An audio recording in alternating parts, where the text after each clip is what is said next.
Everyone, welcome to MtDigitalManab. আজি আমি আলোচনা কৰিম এটা প্ৰ্যাকটিক্যাল টিউটোৰিয়েলৰ ওপৰত আলোচনা কৰিম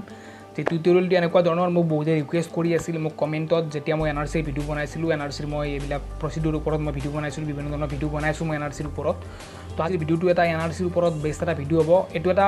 মোৰ আগৰ ভিডিওত এটা বেলেগ টাইপৰ এটা ভিডিও হ'ব বি প্ৰ্যাকটিক্যাল ভিডিও এটা হ'ব যে এই ভিডিওটো আমি টিউটোৰিয়েল আপোনালোকৰ লগত আলোচনা কৰিম এই ভিডিওটো যে কেনেকৈ আমি আমাৰ যিখন কাৰেকশ্যন ফৰ্ম আছে যে কাৰোবাৰ আমাৰ নাম ভুল হৈছে এড্ৰেছ ভুল হৈছে এজ ভুল হৈছে বা কাৰোবাৰ কিবা ডিটেইলছ এনি ডিটেইলছ আমাৰ ভুল হৈছে তো সেই ডিটেইলছটো আমি কেনে ধৰণে তাত এডিট কৰিব পাৰিম বা কেনে ধৰণে আমি তাত কমপ্লেইন কৰিব পাৰিম বা কাৰেকশ্যনৰ কাৰণে আমি এপ্লাই কৰিব পাৰিম সেই প্ৰসিডিউৰটো আমি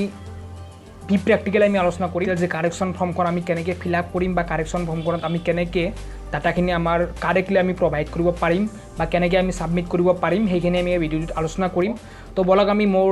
স্ক্ৰিনত গৈ চাওঁ আমি কেনেকৈ আমি এইখন ফৰ্ম আমি এডিট কৰিব লাগিব আৰু কেনেকৈ আমি এপ্লাই কৰিব লাগিব বা কেনেকৈ আমি ফিল আপ কৰিব লাগিব সেই বিষয়ে আমি আলোচনা কৰিম তো বলক আমি ভিডিওটো ষ্টাৰ্ট কৰি দিওঁ থ্যাংক ইউ তো এইখন আপোনালোকে দেখিছে updation of national register of citizens Assam correction form এইখন হৈছে আপোনাৰ কাৰেকশ্যন ফৰ্ম আৰু কাৰেকশ্যন ফৰ্মখন এনেকৈ আপোনালোকে এডিট কৰিব লাগিব ইয়াত আপোনালোকক মই টিউটোৰিয়েল দেখাই দিছোঁ যিকোনো এটা নাম মই ইয়াত লৈ লৈছোঁ আৰু সেই নামটোৰ ওপৰত বেছ কৰি মই আপোনালোকক দেখুৱাবলৈ ট্ৰাই কৰিছোঁ আপোনালোকক ফাৰ্ষ্ট কাৰেকশ্যন ফৰ্মখন ফিল আপ কৰিবৰ কাৰণে আপোনালোকক লাগিব ARN নাম্বাৰ লাগিব আপোনালোকৰ যিটো এপ্লিকেশ্যন ৰেজিষ্টাৰ নাম্বাৰ আছিল সেই নাম্বাৰটো আপোনালোকে দিব লাগিব তাৰপিছত আপোনালোকৰ যিটো নাম আপোনালোকৰ ভুল হৈছে নামটো সেই নাম ভুলটো আপোনালোকে ৰং নামটো আপোনালোকে লেফ্ট সাইডে লিখি দিব আৰু ৰাইট সাইডে আপোনালোকে যিটো শুদ্ধ কৰিব বিচাৰে বা আপোনাৰ প্ৰপাৰ নাম সেইটো আপোনালোকে তাত লিখি দিলে আপোনালোকৰ সেইটো এপ্লিকেশ্যন আপোনাৰ তাত শুদ্ধ হ'ব তো আপোনালোকে ইয়াত দেখিছে নেমছত মই ইয়াত দিছোঁ এটা মই যিকোনো এটা মই ইমাজিনেৰী এটা দিছোঁ তপল দাসা যে তপল দাসৰ নামটো আপোনাৰ কাৰেকশ্যন হৈ যাব লাগে তপন দাস আৰু আপোনাৰ মাদাৰ্ছ নেম ইয়াত ৰাধিকা দাস আছে সেইটো হৈছে ৰাধিকা দাস আৰু এজটো আপোনাৰ 23 কিন্তু ৰিয়েল এজ হৈছে আপোনাৰ 25 তো আপোনাৰ যদি এড্ৰেছ ভুল হৈছে আপোনালোকে এড্ৰেছটো ইয়াত আপোনালোকে তাত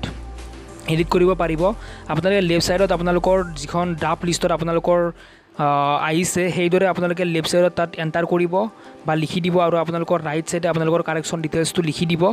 আৰু আপোনালোকে মেম্বাৰ সিৰিয়েল নাম্বাৰ আইডিটো আপোনালোকে তাত ওপৰত লেফ্ট সাইডে ওপৰত দি দিব তো এনেকৈ আপোনালোকে কৰিব পাৰিব তো মেম্বাৰ সিৰিয়েল নাম্বাৰটো আপোনালোকে পাব আপোনালোকৰ NRC লিষ্টখনত তো তাত চেক কৰিলে আপোনালোকে পাই যাব আৰু ইয়াত আপোনালোকে দেখিছে নেম অফ দ্য এপ্লিকেণ্ট আৰু চিগনেচাৰ ইয়াত মাষ্ট বি লাগিব জনাই থৈ দিওঁ এইটো এটা কথা যে কথাটো এনেকুৱা ধৰণৰ আপোনালোকে 20 তাৰিখৰ পৰা আপোনালোকে NRCৰ সকলোবোৰ ফৰ্ম আপোনালোকে পাই যাব অনলাইন এণ্ড অফলাইন মিডিয়ামত আপোনালোকে পাই যাব আৰু আপোনালোকে 28 আগষ্টৰ আগত আপোনালোকে ফৰ্ম কেইখন আপোনালোকে সাবমিট কৰিব লাগিব যিকোনো NRC চেণ্টাৰত গৈ তো এইখিনি কাম কৰাৰ পিছত আপোনালোকৰ যিখিনি ক্লেইম অবজেকশ্যন এণ্ড কাৰেকশ্যন প্ৰচিডিউৰটো আপোনালোকে তাত কমপ্লিট